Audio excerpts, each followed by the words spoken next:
This is Purposeway 22 coming at you live on Gingerly, episode 11, season 2 with my good buddy Styled Pigeon. How you doing, man? I'm doing great. This week's been a long one, but the weekend's been pretty restful so far. So I know you've been working a good bit too.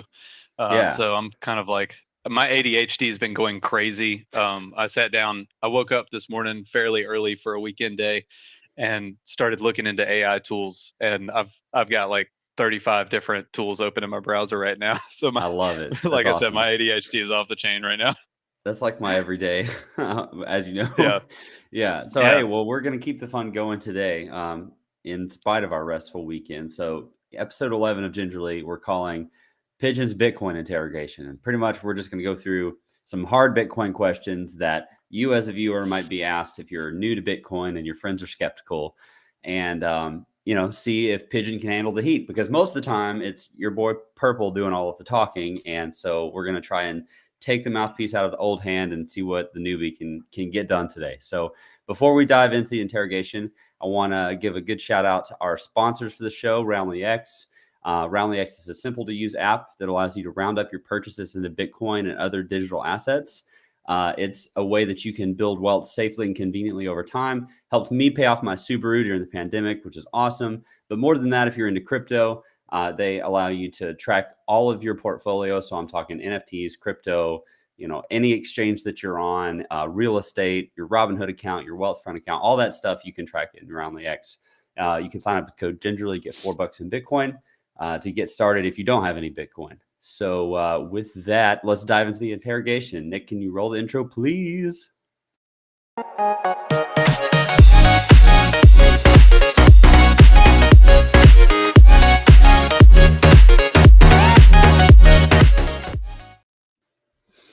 So Hey, I before we get heard. started, Oh, okay. Sorry. before we get Yes. started, I wanted to show you this. My dad and my parents went to a bunch of different like breweries and distilleries and stuff in Tennessee when they went on vacation, and they bought me this apple cider.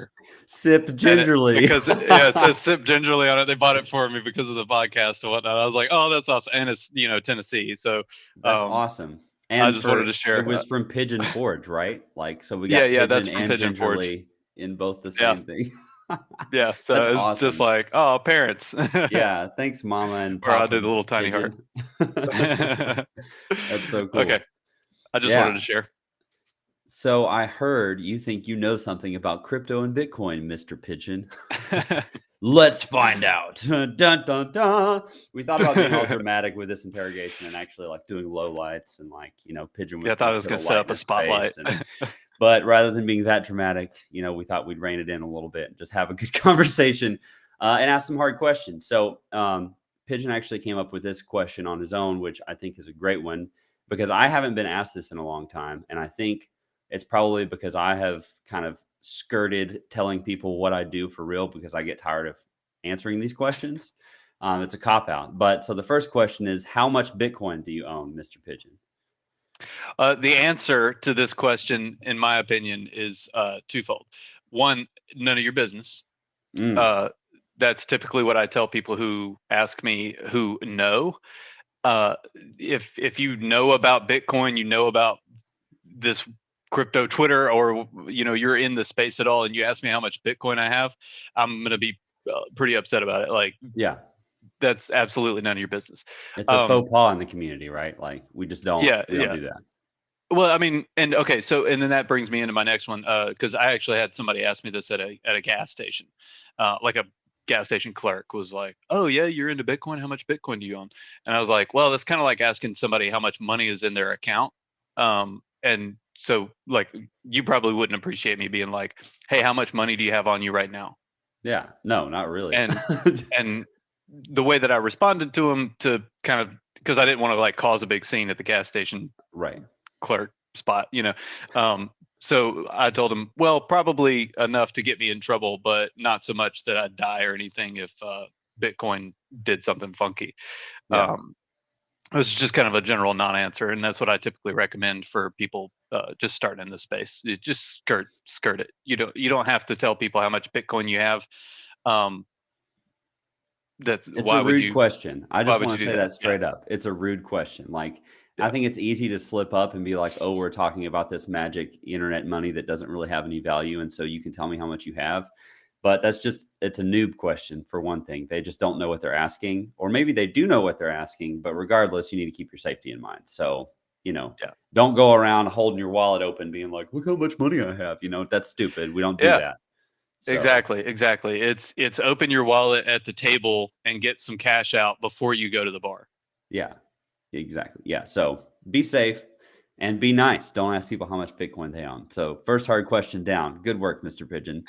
So, starting out good. Yeah. Woo. All right. Question 2. We'll see how the rest of this goes.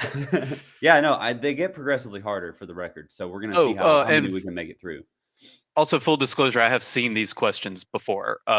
So I didn't sit down and Google all the answers for them intentionally. I know there are some in here that I probably don't know the answer to. So anyway, please continue. Nick actually, Paul just left a really helpful comment that I want to read out loud because it's really important. It's the best way to sum up question 1.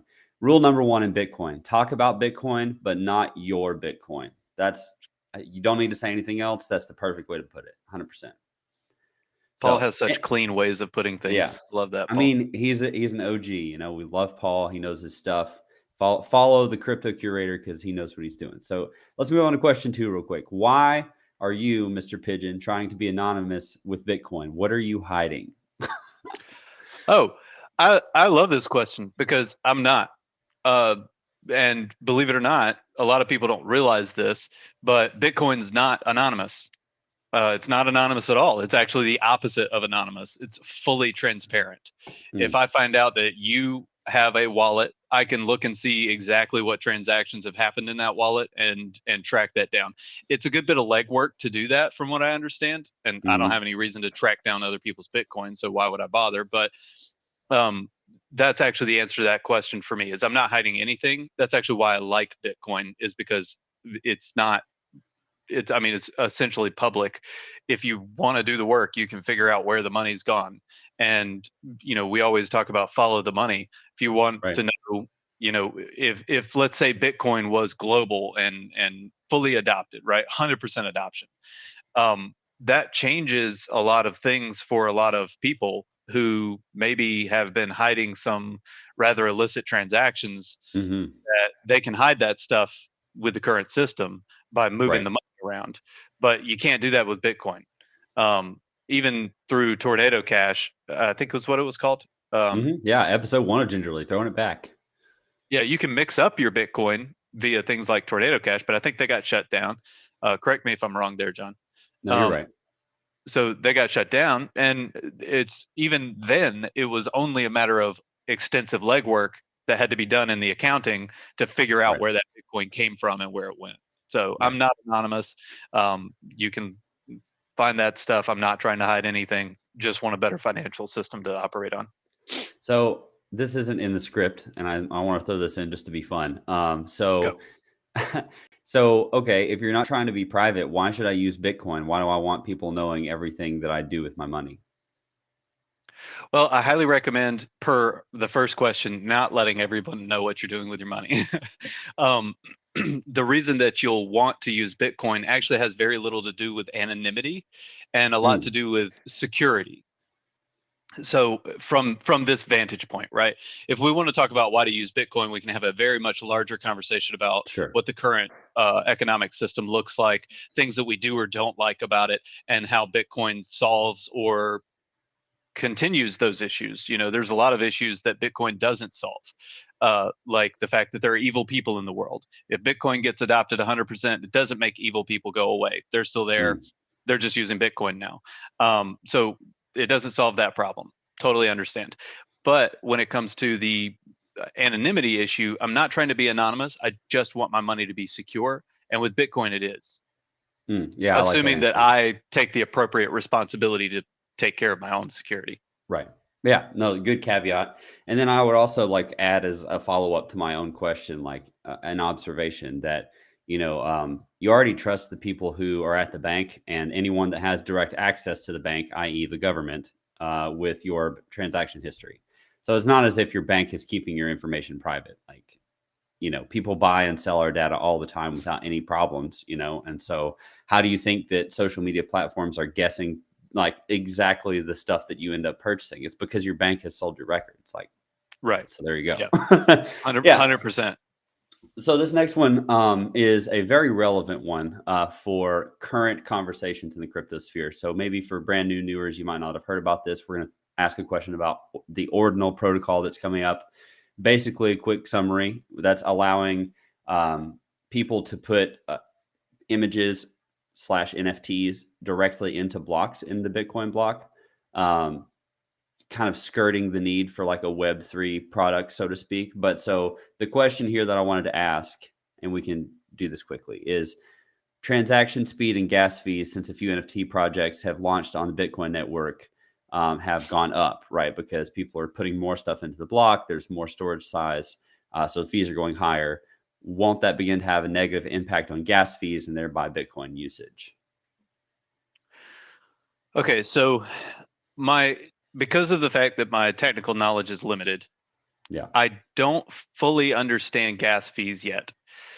From what I know, my understanding is that gas fees actually are kept low on the blockchain that Bitcoin runs on, or that Bitcoin is really. And the reason that they're kept low is due to the mechanism of checking the ledger, which is called proof of work, as opposed to something like proof of transfer, which is what the Ethereum tokens would use. That's one of the reasons that you experience a lot higher gas fees when using an Ethereum token than you do when you're sending Bitcoin to a buddy, is because they use proof of transfer to legitimize the chain, or to keep the chain, the ledger accurate, as opposed to Bitcoin uses proof of work. Now, if you wanted me to break down the lines of code involved in that, I can't go that deep. But sure. Is that answer? I'm curious actually, because we haven't answered this yet. We did our prep work and stuff recently, and I was like, don't tell me the answer to this. I just want to wing it. But now I actually do want to know the answer. Can you summarize that? Yeah, so quickly, proof of transfer is actually the system that Stacks uses. So Stacks is a really cool project that's built on top of Bitcoin, and Ethereum is proof of stake. Right. But you're right. I knew that. You're right though in the difference between proof of stake and proof of work. So in terms of the gas fees to the Bitcoin network, they're basically incentive mechanisms. Okay, so you have a transaction, and then with that transaction, you add a gas fee, which is pretty much telling the people who are mining Bitcoin blocks, hey, I'll pay you this much money to prioritize my transaction over however other many transactions. And you can change that and it'll speed it up or slow it down because you're essentially paying more or less to the person that's mining the block to let your transaction through faster. Does that make sense? Yeah. So basically yeah, that makes sense. And it's something that we already experienced to some extent, right? Is because you have to pay a transaction fee anytime you move money in the current system. And Right. when you move money in the current system, or traditional finance, I guess we'll call it, you're still paying somebody to move that money around. And in this Yes. circumstance, you're just paying someone. You're not even necessarily paying someone to move the money around. You're just basically renting GPU space. Correct. Yep. Essentially for Bitcoin specifically. And That's a then the great way proof to of say it. stake works differently in that this is going to be kind of conjecture, but proof of stake works differently because of the fact that it's not the miners who are receiving the transfer fees or the gas fees. It's the stakers who are actually receiving those fees. And I'd assume that they get to essentially set those fees based on the staking pool that they're a part Yeah. of.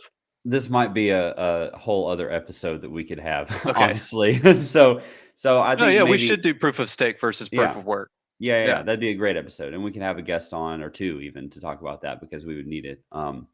But so I guess coming back to the whole ordinal protocol, basically there are all of these people that all of a sudden have the ability to put JPEGs into the blockchain, and what that does is that raises the data size of the Hmm. block. So I just found out Oh, yesterday that the largest Bitcoin block ever has been like completed, and it was something like, I'd have to look it up. It was several megabytes worth of data. And so every single node has to download a massive data So like in my living room, I've got my node set up. I have like several terabytes worth of storage.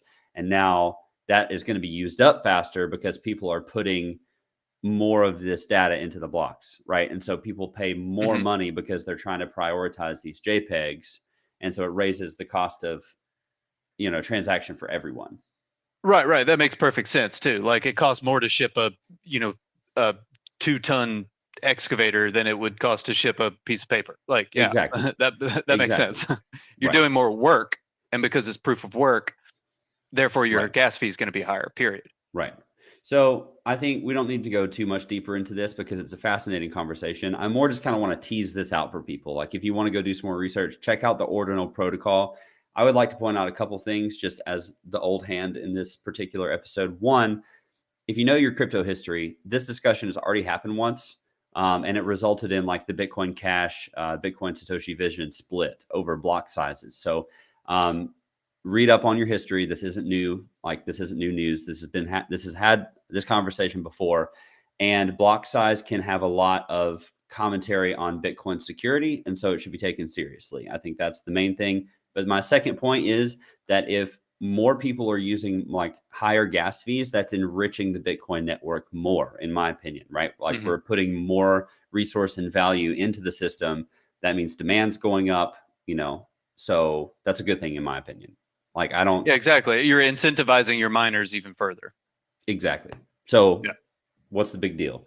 And like at the end of the day, Bitcoin maximalists seem to care more about Twitter clout than they do about the health and security of the Bitcoin network, just being straight up. And it kind of made me laugh to watch Bitcoin maxis like argue for censorship. They're like, no, we shouldn't allow people to like put JPEGs into the blockchain. And I'm like, you know what? I'm running my own Bitcoin node. And I don't care if people put that into, I'm going to keep running my node. I'm not going to stop running my node because people are making bigger blocks. No, I'll go buy more storage, like bring it on. People are doing stuff with the Bitcoin network and that's good. So I know. Isn't it hilarious to hear Bitcoin maxis be like, no. Too many people are using the Bitcoin. Yeah, you can stop. Wait, what? Don't do it. So anyway. I'm sorry. Now, maybe that does lead to a split or something, but still, it's not very straightforward logic there. Right.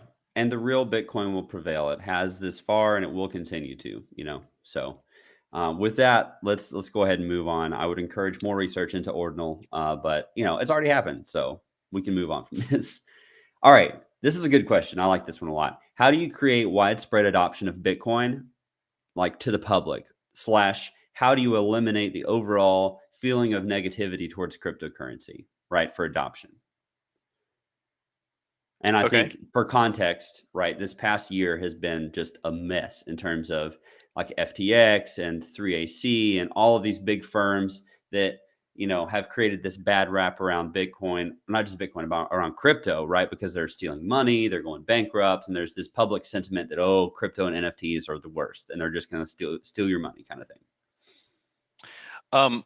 Okay, so 2 questions in one.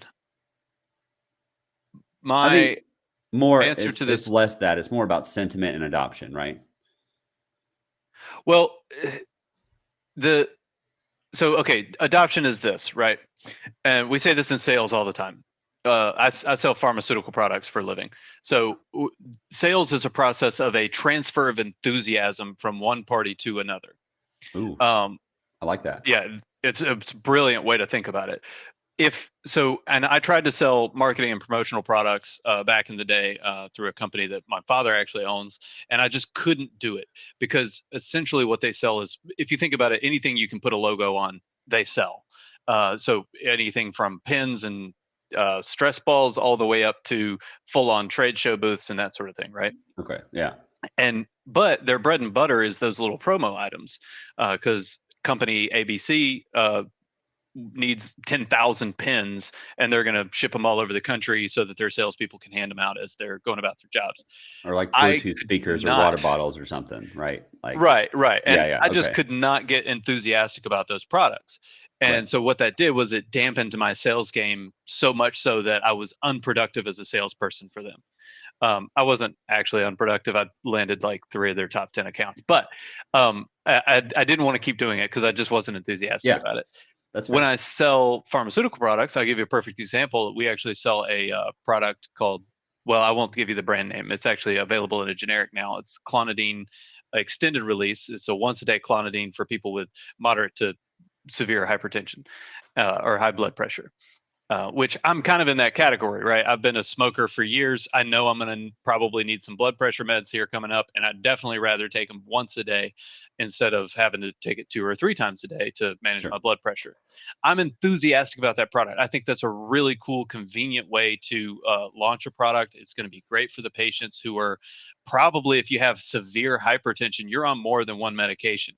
So you're probably going to, this is pharma language, but you're probably already on an ACE inhibitor. You're probably already got your calcium channel blockers going, but you still can't get your blood pressure under control. Then a doctor will prescribe clonidine at a certain point. Obviously, ask your doctor. I'm not a doctor and I don't want to play one on the internet. So ask your doctor about all this stuff. Not financial advice, NFA. Yeah, exactly. Not body finance advice. But I have to be enthusiastic about that medication in order to sell it. I am already enthusiastic about Bitcoin. My recommendation for people who want to promote adoption is to transfer that enthusiasm to other people. The way in which I do this most frequently is I'll hear someone complain about something specifically to do with money. Let's say they want to transfer some money from one bank account to the other, and they're like, ugh, like, why is this so complicated? This is such an obnoxious thing. I just need this money over here so that I can pay my bill from this account instead of this account where I run all of my budgeting and everything, or whatever it is. Well, Bitcoin actually solves that problem. So like, man, and I'll say stuff like this. I like to be fun with it. It's like, man, if only there was a way that you could just have that money securely live on the internet with no middleman. And they're like, cool. Yeah, exactly. That would be amazing. Just strip the middleman. It's like, man, if only there was a way. And about that point, they pick up on the fact that I'm trying to be coy about it. Yeah. And then I'll start talking about Bitcoin. It's like, well, like, I don't want to orange pill you or anything. I'm not trying to sell you on it necessarily, but I do think it's a better way to do things compared to traditional finance. And I'm sure you've been feeling the effects of inflation lately. Well, part of that's because the government can just print money.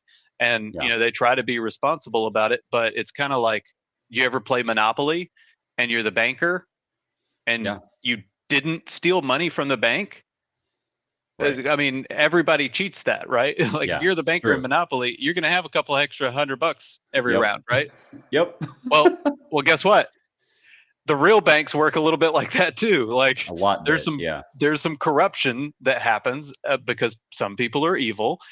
We can't eliminate that. Some people are evil, so we have to make it as secure as possible. And I think Bitcoin's the way to do that. So that's how I typically will drive adoption in my everyday life. Now, as far as the industry goes that's risen up around Bitcoin, but the way to drive adoption is actually exactly what's happening. We're creating new tools. We're making it more simple. Wonderful products like Roundly X are an excellent foot in the door to start stacking sats, as we like to say. Maybe if you're new, you have to look up what a sat is, but that's fine. That's all part of the fun. It's part of the journey. We all have to do that. That's the experience that I'm currently enjoying. Is I've got the Bitcoins, well, over on that bookshelf. I've got the Bitcoin standard on the top of that. And I think it's actually the little white, if you can see in the camera. I see it. It's that little white copy right there. That's the Bitcoin standard, and it's going to move to my nightstand as soon as I finish the Book of Five Rings. So nice. We all have to do that. It's just like you would sit down and do some Googling about, like, okay, how do I run my budget? It's the exact same thing. You just have to do it about money that's magical internet money now. So that's typically my answer to that question overall. Let me make sure that I got all of the points. How do you create widespread adoption of Bitcoin by the public? Yeah, you got to make your grandma able to buy Bitcoin and use Bitcoin and send Bitcoin. That's the big thing, right? And all of that is happening with the I call it infrastructure. People are building infrastructure around Bitcoin, and we go back to, it'll probably happen just like Web 2 happened, where grandma doesn't know about Web 2, right? She just gets on the internet and Googles pictures of hummingbirds, right? She doesn't understand that the fact that she gets to zoom in on that image is part of all of this background of code and craziness of innovation that's happened. So that's where I stand on the adoption driver factor. That was a great answer. 100%. I was on a Twitter space a couple days back, and the person said, back in the 90s, you would see TV ads for the World Wide Web. You know what I mean? And like, go use the World Wide Web, find your information. And like, of course, we don't see ads for the World Wide Web anymore. That's ridiculous. No one even says that. Like, if so that's just kind of a brief look at how quickly we transition from, being, like we're not ever going to adopt this technology, to it's so commonplace that we don't even use the descriptors that we used to anymore. Like, people just assume it, right? So Yeah. I think So that's yeah. nostalgically, I remember someone being like, okay, what's the URL for what's that website? Okay, it's http :// dot, You're right. and then people will be like, oh my gosh, so much to remember. It's like, no, it's just styledpigeon.com, coming soon, by the way. Yeah. Little pitch there. Yeah. I love it. Shill. Cool. No, okay. So that was a great conversation. I'm going to kind of skip down to like a question lower because I feel like it's relevant. Okay. Does nation state adoption of Bitcoin result in a positive outcome in your opinion? Like, for example, is El Salvador better off because of a Bitcoin standard? And do you think that plays into that adoption question we were just talking about? Well, it definitely plays into the adoption question. How it plays into the adoption question is a good question. I'm no expert in global politics. The closest thing I've gotten to really knowing anything about global politics is actually Orson Scott Card's writings, and those books are sci-fi. So, so when I think about global politics and Bitcoin, my thought is this is a major disruptor of the current financial system. My conjecture would be that what is going to happen for countries like El Salvador is that there's going to be minimal disruption to their current systems because of the fact that El Salvador is not the US, right? Right. They don't have the petrodollar, right? Right. So when that conversion happens, which it's already happened, but as that's progressing and iterating itself, they're going to experience some mild disruption as far as being able to take cash somewhere or the way that money is moved around, but that will be minimal. And then Bitcoin will likely bring them onto a global stage economically in a way that El Salvador hasn't experienced before. And people that understand Bitcoin and know where it's moving will start moving investments to places like El Salvador instead of moving those investments to other countries. And I think that'll be a huge leg up for them in the next 20 years moving forward, which, as a nation state, you really do need to, you're not thinking about things on a 4-year cycle. You're thinking about things on a 25-year cycle, at least. And you should probably be thinking 100-year cycles. So I think that that's going to be a huge net positive for them. And I'm actually mildly concerned about our resistance to Bitcoin in the US and what that's going to do to our economy as countries like El Salvador, who are kind of like the startups of nation states, right? Startups move very quickly. You can change things on a dime because there's not enough backing it to where it lags behind.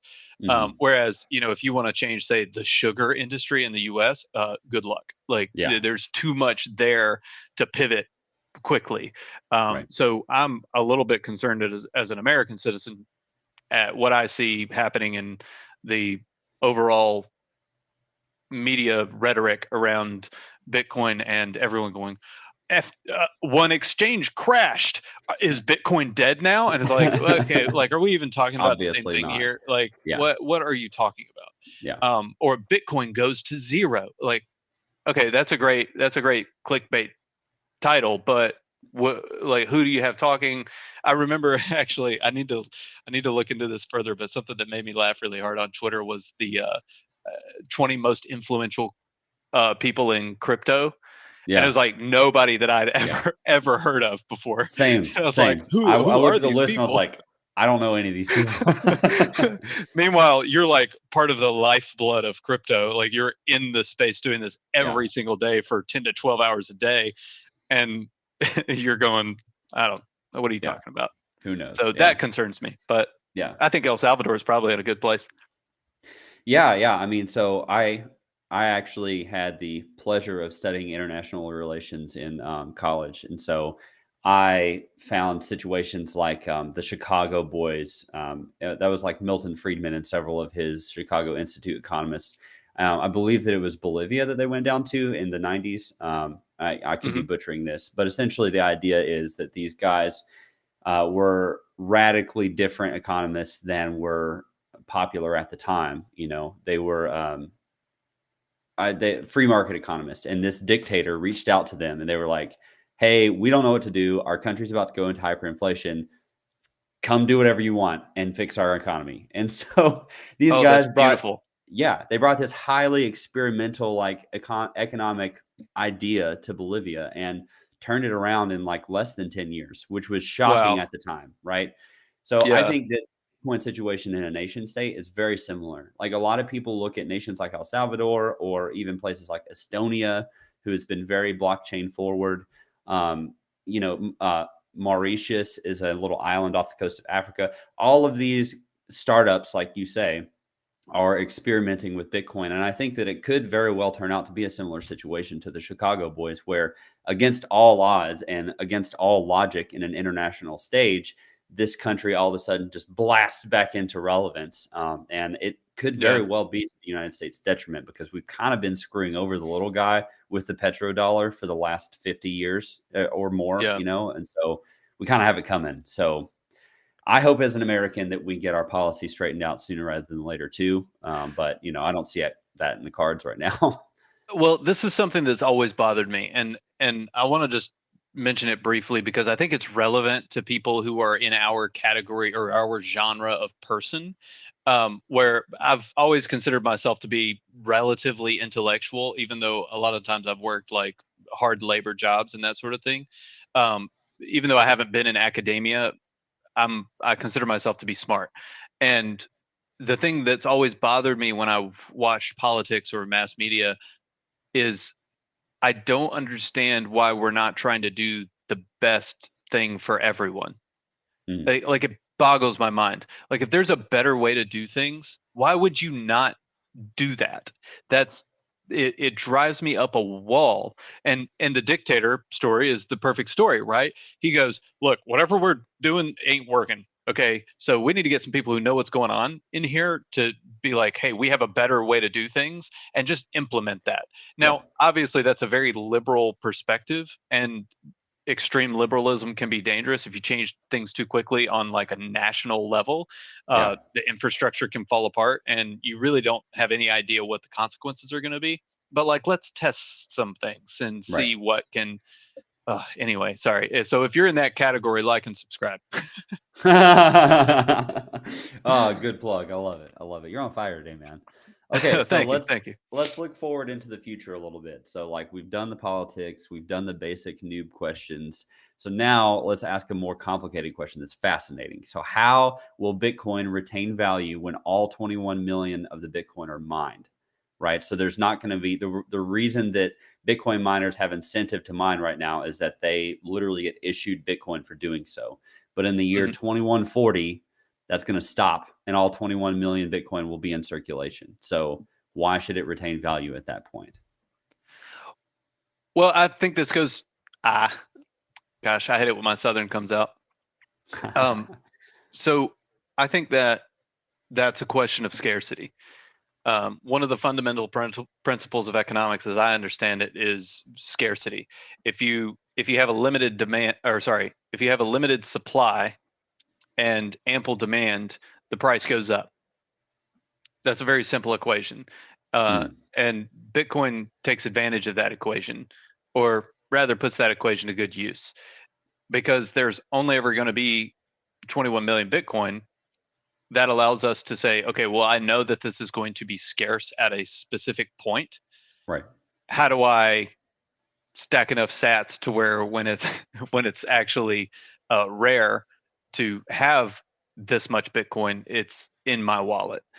So the scarcity is what creates that value, Yeah, and that's actually totally. the end of the answer. That's the answer to the question. It's No, scarcity. no. Scarcity I is think the answer. Yeah, and if we break that down on a really simple level, again, I'm going off of memory here, but I believe that if you divided up all 21 million Bitcoin between all the people on Earth, that's something like 0.002668 Bitcoin per person. Which let me see. I want to do some math real quick on conversion, just so that people listening can kind of understand what that is on the U.S. dollar level, because it's not much right now. Let's see. 0.002668. So right now that's about $61 a Bitcoin. Okay. So if you like, I really want, if you're watching, I want you to think about this. if you think, okay, so Nick said the fee should be enough to sustain the system. True that, right? So people are still going to have to pay fees to be able to participate in the network. That doesn't change. Also The true. fact that miners get the funds is the part that's going to change. Scarcity is not. So if you right now go and buy $61 worth of Bitcoin, you're guaranteed to have at least as much as every other human on the planet if we divided it evenly. Now, I can tell you right now, it's not divided evenly. So if you want a chance to be in, like, more than the 1%, right? You can go out and buy $100 of Bitcoin right now and you're set. You just got to hold that, right? So it is a good way to think about scarcity, is that once all 21 million are out, it's like everyone's game, right? Everyone gets a Yeah. chance at the pie, but the value is going to And skyrocket because the demand's there. not even all of that Bitcoin is going to be accessible either. Because I mean, Right. personally, I know I've spent at least a couple $100 investing in more scarcity by sending Bitcoin to non-existent wallets. So We appreciate your sacrifice. I'm doing my part, I've doing what done I that can. same thing too, man. So no shame. Everyone does it at some point or So another. it's a milestone for Bitcoin, really. Yeah. Yeah, I think so. That was a good answer. I feel satisfied with that. And so I want to throw out a little bit of a crazy question, kind of in follow up to the futuristic thing.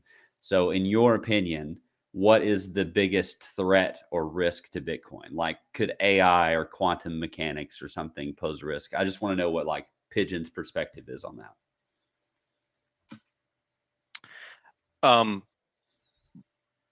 I suppose that AI and quantum computing could pose a risk, but the risk would be that we discover something bigger or better. Mm, Um, if if you take all of the computational power of the brains on the planet, the organic brains, and you compare that to the computational power of a massive network of quantum computers run by an artificial intelligence of some sort in 30 years or whatnot, they might very well be able to come up with something better. um, hmm that could be an existential threat, sure. Things like global nuclear war are a threat to Bitcoin. Yeah. That's a threat to a um, lot more than Bitcoin, too. right. So I typically, and this is an argument I hear a lot from people that I'm trying to introduce to Bitcoin or crypto in general, is they're like, well, what if the world explodes? And I'm like, no, you're right. It won't be able to handle that. If we turn into a post-apocalyptic situation, you're 100% right. But guess what? I'm going to be stealing your food at that point. Okay. I'm going to Yeah. be like, I'm going to be Yep. going like full on anime character at that point. So it's fine. I'm not worried about that. And I hesitate to share this, but um, because the Bible's heavily criticized, but it's the story of Noah, right? Like, we know a storm is coming. The question is, how big is that storm going to be? So I'm going to try to prepare for as many of those storms as possible. And I'm going to try to build a big enough boat to hold my family. And when the storm hits, I'm going to do my best to survive the storm. If that storm looks like post-apocalyptic, radiation fallout across the globe, I might. Oh no, it looks like John might have just lost internet. I might have some issues coming along that are a lot bigger than how big is my bank account. So that's essentially my answer to that question. So we're gonna just. Oh, hey, are you back? Okay, technical difficulties for a second. So that's essentially my take on the existential threats to Bitcoin as a whole. So those things being what they are, I don't think that Bitcoin's going anywhere anytime soon. Assuming that, again, we don't end up in a worldwide fallout situation. So I've actually got the list of questions here. So I'm going to ask myself a question and hopefully John will be back here in just a second. So one of the questions that I hear a lot, especially from newer people, is when moon is how we put it. And why does price matter? Like when if I buy X number of Bitcoin, when am I going to be ultra wealthy and be able to quit my job and travel the world and do whatever I want? The answer to that question from my perspective is that doesn't matter a whole lot to me. I'm not involved in this space because I'm trying to get wealthy. I'm not involved in this space because it's a get rich quick scheme. That's not the plan. My plan is a steady investment in a new technology that I genuinely believe in over time, and that is generally a good strategy that we've seen in even traditional finance, right? It's kind of the Warren Buffett method. Actually, you pick something that you really believe in, that you've read the literature on, you understand as much as you can, and then you invest into that steadily over time, and that makes your overall stack go up or your bankroll go up. And that's really my goal. So, and especially when it comes to like family matters, my family operates as a family unit. We think that's the best way to do things, is to all kind of work together. And so I actually relegate things like precious metals to other members of my family. Like, hey, you know about precious metals, you believe in precious metals, great. I want that to be in the family too. And then they look at me and they go, okay, you know about this crypto stuff, you know about Bitcoin, you handle the investments on that side, and that's what I do. So it's really a balance of diversifying your portfolio and doing that dollar cost averaging like we talked about with Roundly X, in order to stack that wealth pool and ultimately try and create generational wealth that will be passed down to maybe the kids that we have in the future. We'll got to find somebody to do that with first. Okay, next question. Oh, hey, he's back. Okay, I'm back, but I'm on my phone because I'm in. Uh-oh. You're still super laggy.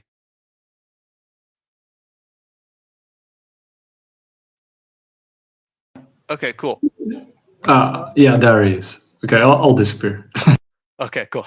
Well, okay, sorry about that. As I was saying, I'm in Texas, and the ice storms have taken out our internet, so I'm calling back in from my phone. Okay, cool. I just went over when moon, why does price matter? Essentially, the answer is, just to catch you up, my answer is I don't really care about the price. I believe that the price will go up over a longer period of time. My family diversifies its wealth in order to try and create generational wealth. So I focus on Bitcoin and crypto, while other people in the family focus on precious metals and things like that. And so my job in the family is to stack sats. And so while I am confident that Bitcoin will moon, that has no reason to be rapid for me. And in fact, it's actually more advantageous for me for it to be a little bit slower. I've been loving buying Bitcoin at sub 20K prices. That's the time to stack for me, because I believe it will moon, and I believe in the technology and that it will eventually be adopted. That's basically my stance on that question. Would that be Yeah. a sufficient answer for you if you were a newbie? Yeah, 100%. And I think another important thing to say there, that a lot of Bitcoin people say often, and I think isn't understood, but people say one Bitcoin equals one Bitcoin, right? At the end of the day, that's what matters. It's not the dollar value. What really matters is the amount of Bitcoin that you're accruing. So that's why we say dollar cost average. That's why Roundly X and spare change makes so much sense, because even if you want to say, okay, one Bitcoin is way too much money, there's no way I can save $23,000. I understand that feeling, right? That's like insurmountable. But you could say, could you save 0.002668 Bitcoin, right? That's $60. Yeah, like, yes, you absolutely can save that. Like, cut out one of your Starbucks coffee every week or something like that, and you'll be there in a couple months. Just stack the number, right? Don't think about the dollar value. And because the math says that anyone that dollar cost averages for more than 4 years ends up being in the green. They're growing their money over that span of time with Bitcoin. That's historically, that's not saying that I can predict the future, but you can't say that of the dollar, right? You can't say that if you've held the dollar for more than 4 years that you're in profit. So I'll take that fact, with you can Bitcoin very any day. accurately say that if you've held the dollar for more than 4 years, you don't have as much money as you started with. Correct. By That's quite actually a big factual. margin. Yeah. Yeah. So Okay, yeah, cool. So let's see. give me the next We question, had a couple homie. other questions. Yeah. I think that the other questions, so I'll just read them off. We could do probably another episode on these. Some of the things that you can think about, maybe go do more research on. Why should I use something that was built by an anonymous person on the internet? I mean, I think That's a really good easy one. answer to that. I was talking with my dad about this exact thing recently, and people use airplanes all the time without knowing how they work or who built them, and they trust their life to them regularly. You don't go to the airport and be like, hey, I need to understand how this airplane works and who built this airplane so that I can feel safe to fly across the country. Like, no, you pay your money, you get on and you do it. Are you risking your life when you fly? Of course you are. By comparison, Bitcoin doesn't have a person that's backing it. They can be arrested where it can be taken down.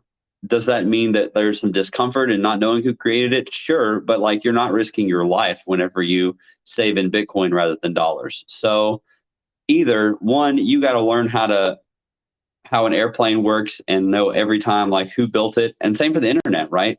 So I don't think that's a really good question, honestly, and that's what I tell most people when they ask that question. I'm like, are you thinking this through at all? So yeah.